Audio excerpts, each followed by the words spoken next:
composition. Based on the research by the Food Agriculture Organization, 1/3 of the food for consumption is lost or wasted every day. Therefore, 1.3 billion tons of food per year is wasted globally.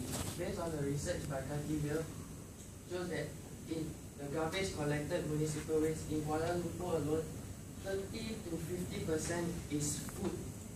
It contains of food waste. So, food waste is the largest composition in the municipal waste. So, all this food waste, all the waste requires landfills to be disposed to, and not only that, transport of it to the landfill is costly and it's just a temporary solution. So, one way to make full use out of the food waste, which has high energy capacity, is by introducing anaerobic digestion. So, to enhance anaerobic digestion, there are few pre-treatments to make the digestion better.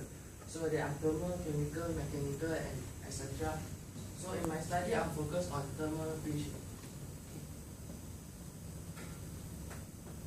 So my objective of my study is to determine the effect of thermal pre-treatment on the production of biogas in organic food waste, firstly. Second is to determine the economic viability of thermal pre-treatment.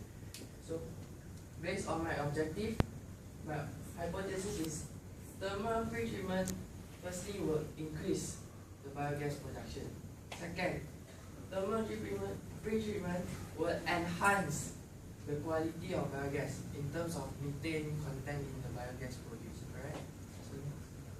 So in thermal pre-treatment,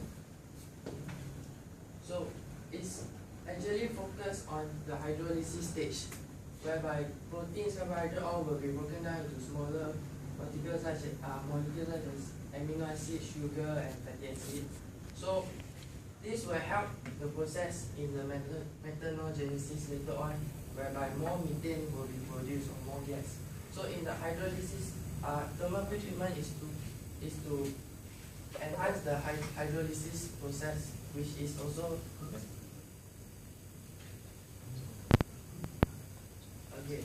As you can see, the methanogenic, based on Apple's research, the methanogenic process is generally limited by the rate of hydrolysis. So by pre-treatment, we enhance the hydrolysis process. Cell walls are ruptured and resulting in more readily available organic materials. So this will optimize later on the methanogenic potential of the waste. So we make more use of the waste. Okay. So this is the schematic diagram of the digester that are used. So as you can see, here's the magnetic stirrer. We use a water displacement method to collect the amount of biogas. Alright? So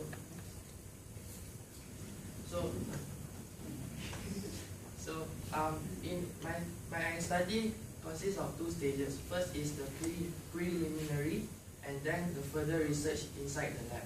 So in the preliminary stage, I will have two cycles. So thermal pre-treatment is done at two different temperatures.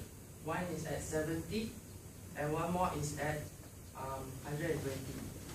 So in each temperature, in cycle 1, I've done 15-minute pre-treatment and 30-minute pre-treatment. And also, we have a control to compare the result. So besides that, each parameter consists of, we have duplicate of it. So we have a more optimal and more accurate reading for it. So based on the cycle 1, this is the total gas production from each day. This will be the cumulative biogas from each day. So based on all this, we get the mean value from the data. So this will be the plot for the average biogas in 70. As you can see, for the 15-minute, there's a slight increase in the peak of the biogas, and for 30 minutes, it's even higher. But the difference, as you can see, The green one is the control. This is the 15, this is the 30 minutes. For the pre-treated one, it's the peak of the biogas produced is earlier compared to the control. So besides that, the cumulative gas every day we collect at the end, at day 8, there is a significant increase in biogas compared to the control for the 30 minutes. Whereas for the 15 minutes, there's also an increase, but it's slightly lesser. But it's lesser compared to the 30 minutes, which is about 22%, 21%. Then, based on Harita, I say that the methane, his research says that the methane production showed the highest methane gas increase at pre-treatment at 70 degrees Celsius during mesophilic production. It has an increase from 43 up to 145% of gas increase. So this verifies the result that I've obtained. Okay, in cycle 2, we've done the same experiment but in 120 degrees Celsius. Okay, so this is the result based on the mean. So as you can see, at 15 minutes there's an increase, and according to pre-treatment it's still similar, but at 30 minutes there is a change in the graph. As you can see, the digestion disrupt and it's a slight delay shown for the peak of biogas at almost day 4 for the 120 degrees Celsius at 30 minutes. Whereas the control is same. So as you can see, based on the cumulative graph, in 15 minutes there's still an increase, but in the 30 minutes there is a slight decrease, about 22.8% decrease in total biogas obtained in day 8 up to day 8. So based on Wang, says that low heating from 60 to 100 degrees Celsius resulted in significant methane increase and methane yield. But based on Vishnu, he said that if temperature is too high, it can lead to formation of refractory compound, whereby the molecule needs a higher amount of energy to overcome the intermolecular forces. What this means is like, in hydrolysis process, we want to break down into smaller molecules, but if it's heated at too high temperature, it will work against it. It will cause refractory compound. Therefore,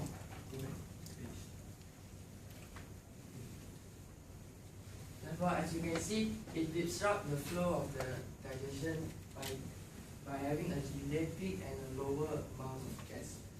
Okay.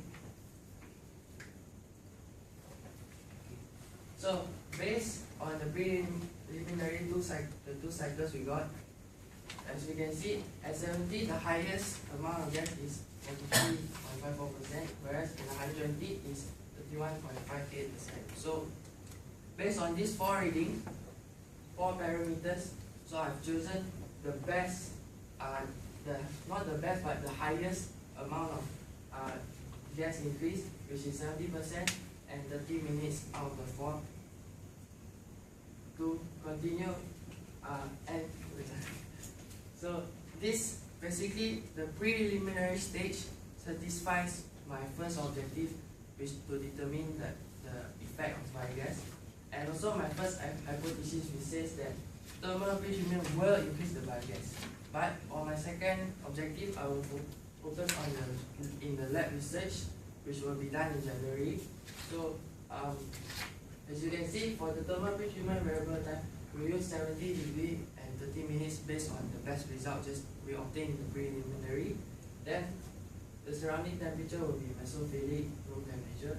The pH will be 7.1, because anything below that is acidic will kill the methane, and also the buffering capacity should be around 6.5 7.6 according to Henry Clement's research, correct? And in a pillar we will have 50% of the pillar capacity capacity 3 liters.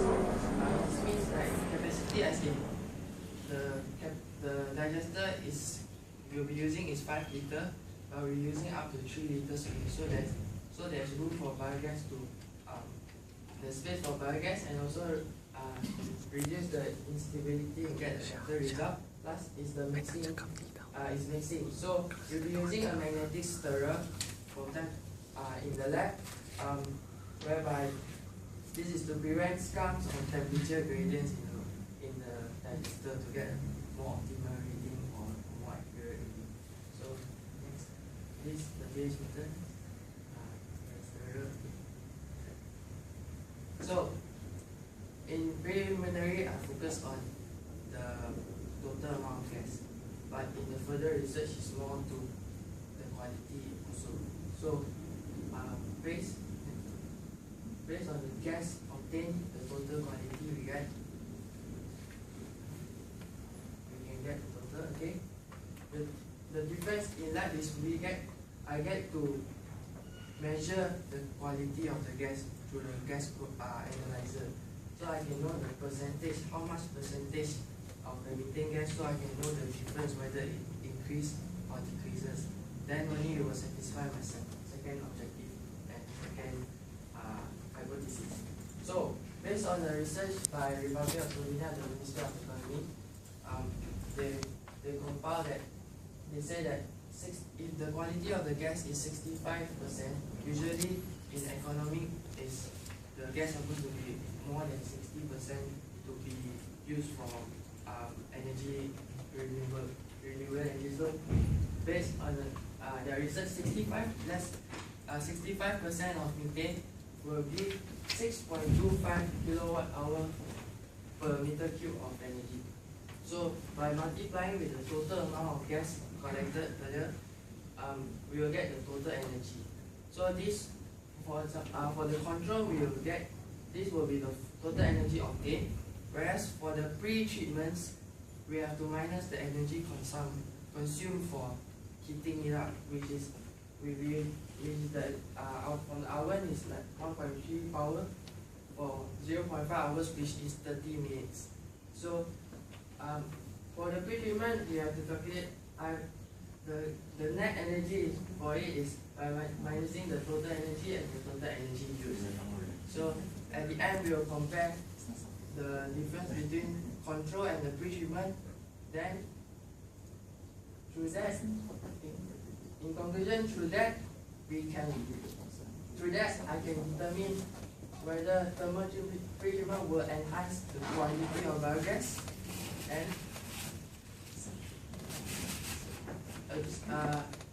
then in order to determine the economic viability of thermal pre-treatment,